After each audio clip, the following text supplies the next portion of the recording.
All right, today we're looking at on Black Guy Does Physics problems. Let's see here. We're looking at 2015 Physics 1. Let's see what they want to try and give us today.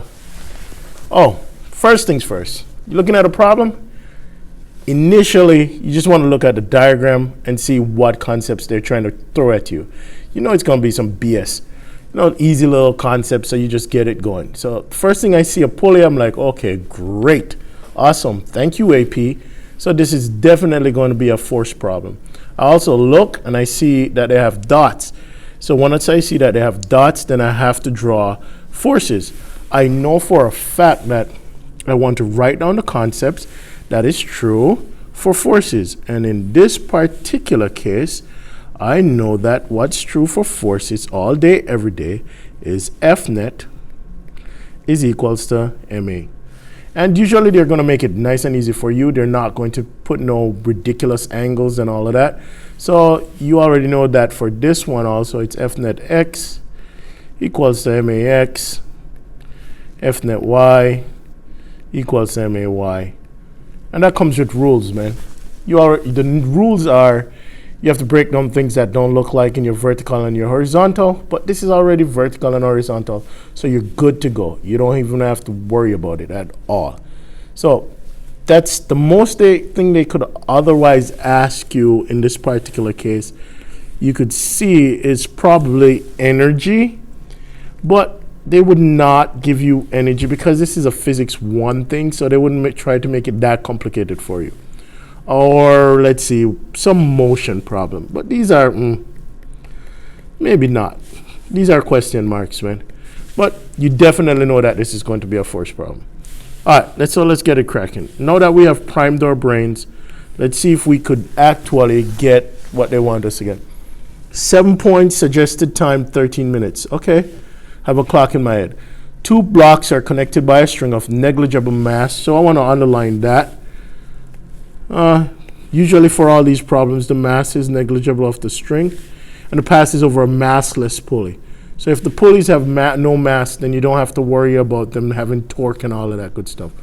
Negligible friction. Oh my God, these people are awesome. As shown above, the mass M2 of the block 2 is greater than the mass M1 of block 1. The blocks are released from rest. I definitely want to underline that. So when I know that something is released from rest, that means that my V0 is equal to 0. Got him. All right. The dots below represent the 2 blocks. Draw the Freebody diagram showing and labeling the forces exerted on each block.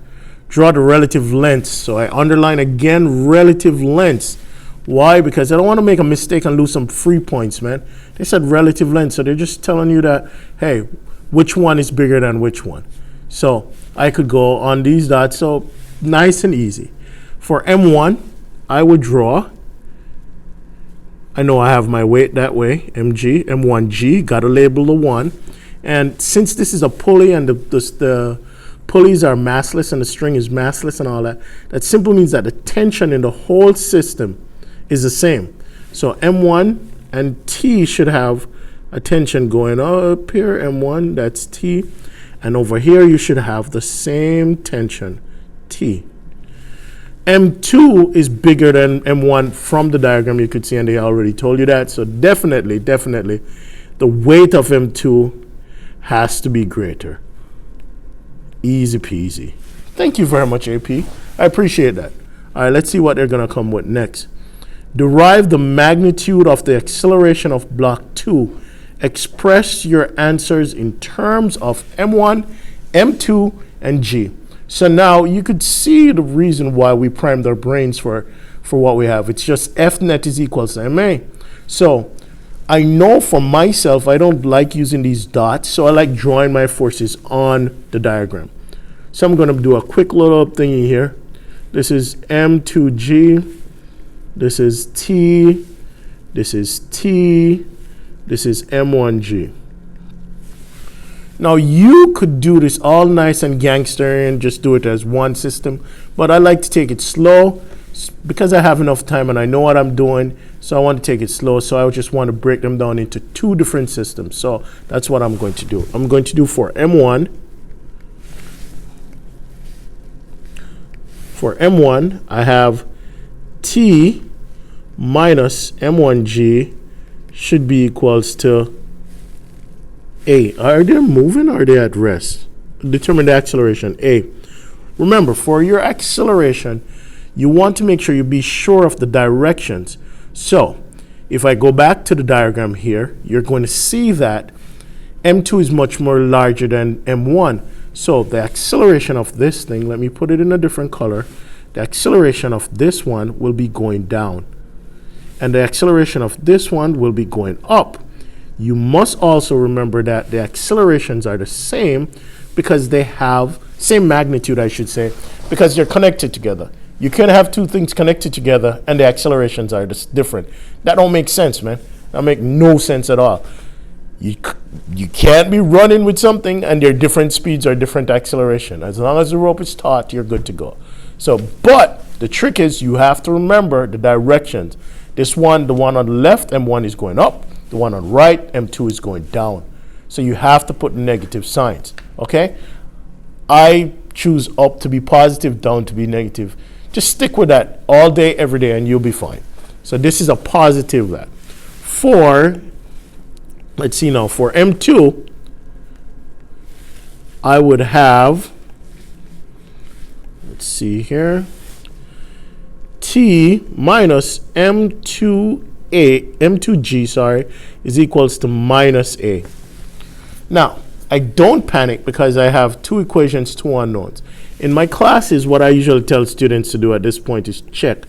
So remember, this is an explanatory video, so I'm taking a little bit more time to do this stuff.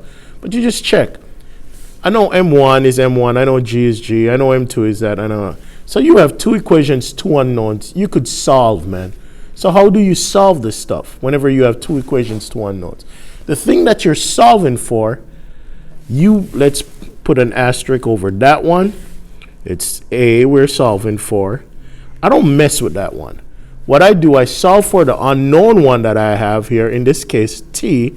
I solve for it, for any one of the equations, and then I substitute it back into the other one. That's how I do it. So let's see here. So I'm going to solve for T here. So that gives me T is equals to A plus M1G. And then what I do is that I substitute this. I substitute T back in here. And then if I substitute T back in there, then I end up with A plus M1G minus M2G equals to minus A. So I bring this over, bring over the A, bring over that stuff over there. So I'll have A is equals to, I'm going to do quick math here. Quick math. M2G plus M1G, or I should have minus actually. Let me erase this. That's a negative sign divided by 2. So if you're confused by that, it's just basic mathematics, man. Basic math. If you want, let me explain it real quick. I didn't write it over because I didn't have space.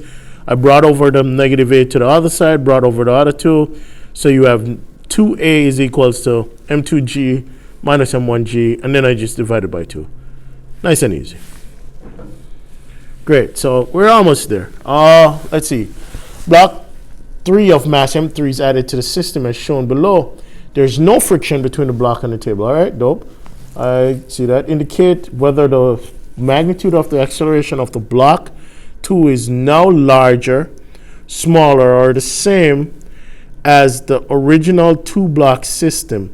Explain your answer. Well, common sense. Let's go with common sense.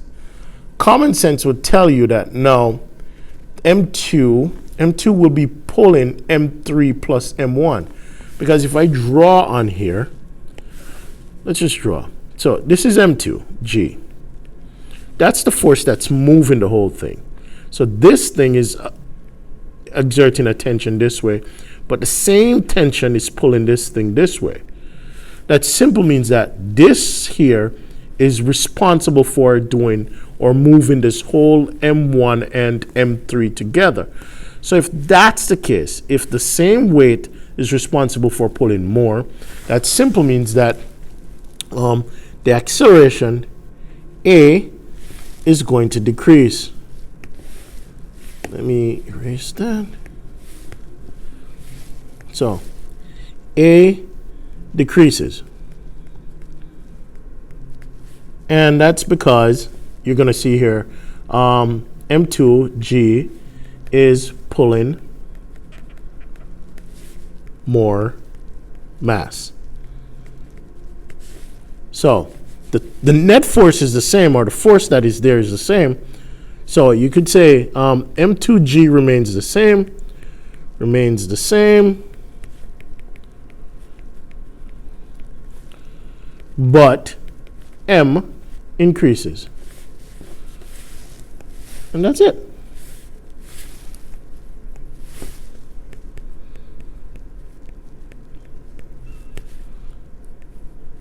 Therefore, these three dots means therefore A decreases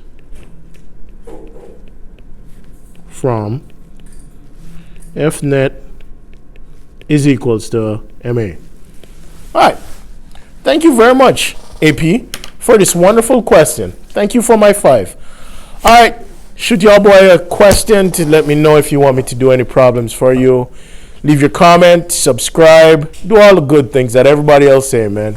And let me know what you think of what I did. All right? Thank you. Have a great, great day.